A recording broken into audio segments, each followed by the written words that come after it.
Dulunya, Assalamualaikum warahmatullahi wabarakatuh. Waalaikumsalam Waalaikumsalam warahmatullahi wabarakatuh. warahmatullahi. Bagaimana kabarnya?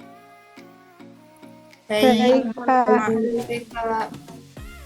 Oke, sebelum memulai pembelajaran kali ini, mari kita berdoa terlebih dahulu. Berdoa saya mulai. Berdoa cukup. Pada pertemuan kali ini, kita akan membahas seputar konversi keanekaragaman hayati.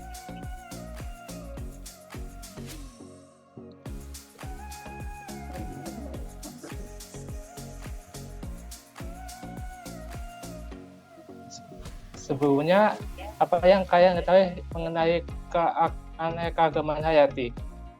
Ada yang bisa menjawab? Saya, Pak. Ya, silakan. Keanekaragaman hayati merupakan variasi makhluk hidup yang ada di muka bumi, Pak. Bagus. Lalu selanjutnya, mengapa konservasi keanekaragaman hayati itu penting? Ada yang bisa menjawab? Saya, Pak. Ya, silakan, Mbak Norma. Menjaga stabilitas ekosistem. Bagus. Topik pada kali ini kita sesuai tadi di judul mengenai konservasi keanekaragaman hayati. Dalam konservasi itu ada dua metode dalam konservasi. Yang pertama itu in situ dan yang kedua ada ex situ. Untuk in situ,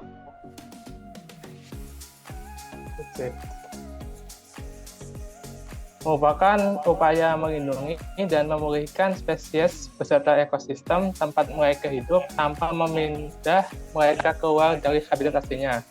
Tujuan utama dari konservasi in situ yaitu mempertahankan proses ekologis alami. Yang kedua ada menjamin keberlanjutan populasi spesies liar dalam kondisi lingkungan yang sesuai. Dan yang ketiga menjaga interaksi antar spesies dan struktur komunitas ekosistem. Dan yang kedua ada konservasi ex situ adalah mengembangbiakan spesies dari lokasi alam mereka. Tujuan utamanya ada menyediakan cadangan individu atau materi genetik untuk mendukung pemulihan dan reintroduksi dan kehadiran. Dan juga ada penelitian dan ekowisata. Untuk konservasi in situ ada 4 macam. Yang utama ada cagar alam, merupakan kawasan suatu alam yang memiliki kekhasan berupa tumbuhan, satwa, dan ekosistem lingkungan di kawasan cagar alam masih terlihat asli dan memiliki keanekaragaman baik tumbuhan maupun satwa. Contohnya ada pada cagar alam Lubang Sancang di Jawa Barat. Yang bentuk kedua ada Taman Nasional, kawasan yang masih mempunyai ekosistem asli dan berfungsi sebagai lokasi pengawetan alam. Taman nasional biasanya memiliki perlindungan yang ketat dan digunakan untuk penelitian, pendidikan, dan wisata edukasi. Contohnya ada Taman Nasional Komodo. Untuk yang ketiga ada Suaka Margasatwa, kawasan konservasi satwa liar dengan ukuran wilayah yang sedang hingga luas. Tujuan utamanya adalah melindungi satwa tertentu dan habitatnya. Contohnya ada Suaka Margasatwa Gunung Leuser di Aceh. Lanjut yang keempat ada hutan lindung, kawasan yang berfungsi sebagai perlindungan sistem penyangga kehidupan pencegah erosi, dan menjaga kesuburan tanah. Contohnya ada hutan lindung Bukit Barisan Selatan di area Lampung, Sumatera. Untuk bentuk ex situ ada kebun binatang, contohnya di Ragunan, Jakarta, dan Batu Seret Zoo di Magelang, di Malang. Yang kedua ada kebun raya, contohnya ada di Kebun Raya Bogor. Yang ketiga ada penangkaran, merupakan penangkaran khusus untuk satwa langka dengan tujuan pelepas seharian. Contoh ada pusat penyelamatan orangutan di BOS Foundation. Itu pembelajaran kita. Selanjutnya, untuk lebih memahami materi kali ini, saya kirimkan RKPD di grup kelas. Kalian bisa mengerjakan. Saya beri waktu sekitar 5 menit.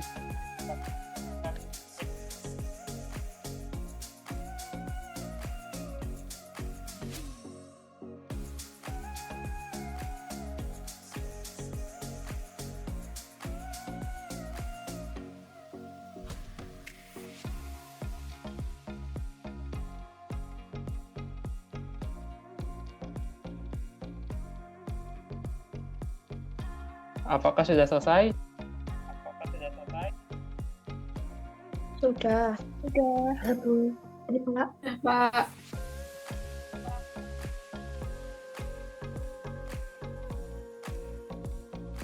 Selanjutnya kita presentasi hasil pekerjaan kalian. Sebentar, saya share screen dulu.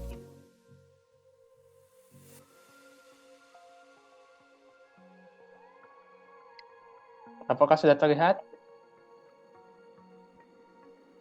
Terlihat. Untuk yang aktivitas 1, apakah ada yang mau?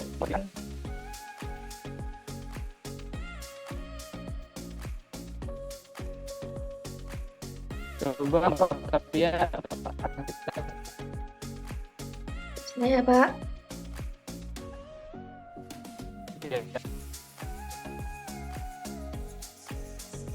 Yang aktivitas 1.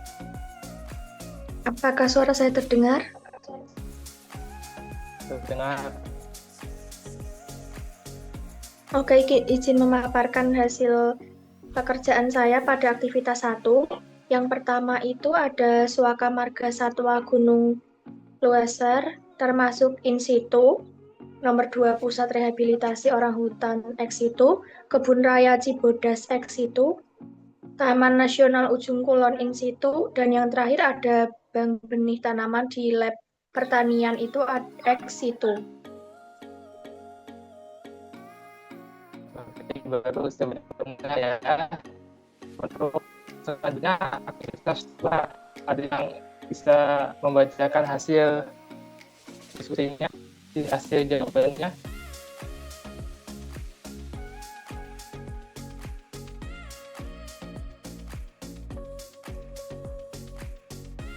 Coba baru untuk aktivitas 2 dibacakan hasil bacaannya.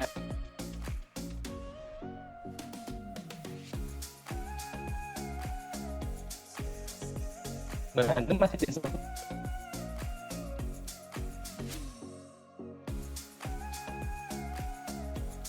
Saya, Pak. Ya, silakan. Baik, Pak. Topiknya yaitu jika ada spesies hewan langka di daerahmu, mana jenis konservasi yang lebih cocok, in situ atau ex situ? Jelaskan alasannya dan bagaimana cara melindunginya. Menurut kelompok kami memilih konservasi in situ. Alasannya karena hewan langka lebih baik hidup di habitat alamnya agar bisa berperilaku normal dan tetap menjadi bagian dari rantai makanan. Misalnya, jika ada burung elang Jawa di hutan daerah kami, maka hutan tersebut perlu dilindungi dari penebangan liar. Caranya melindungi hutan dari penebangan liar itu yaitu membuat kawasan lindung, menjaga kelestarian pohon, dan tidak berburu hewan langka. Sudah, Pak. Terus jawabannya artinya emang konservasi itu di institut masuk yang bagus. Lanjut ke kesimpulan, ada yang membaca kesimpulan dari hari ini.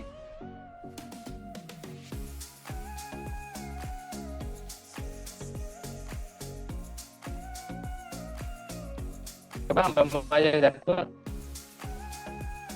tentang kesimpulan yang didapati pada penelitian ini. Saya, Pak. Ya, Kesimpulannya, untuk melindungi keanekaragaman hayati dari kepunahan, dilakukan 2 jenis konservasi, yaitu konservasi in situ dan konservasi ex situ.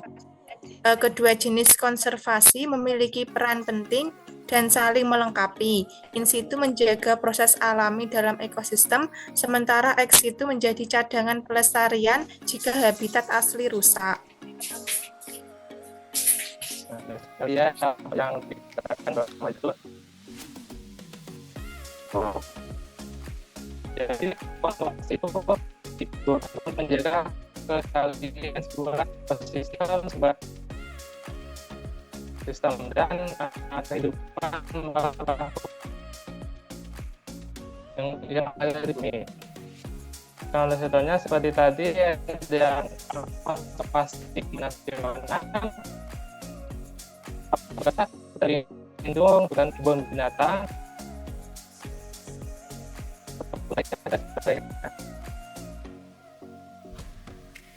Nah, sekian tentang pembelajaran kali ini.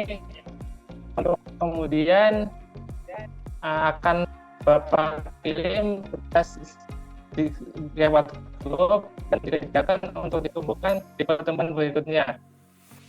Sekian pembelajaran kali ini. Assalamualaikum warahmatullahi wabarakatuh. Waalaikumsalam Waalaikumsalam warahmatullahi wabarakatuh. Terima kasih, Terima Pak. kasih, Pak.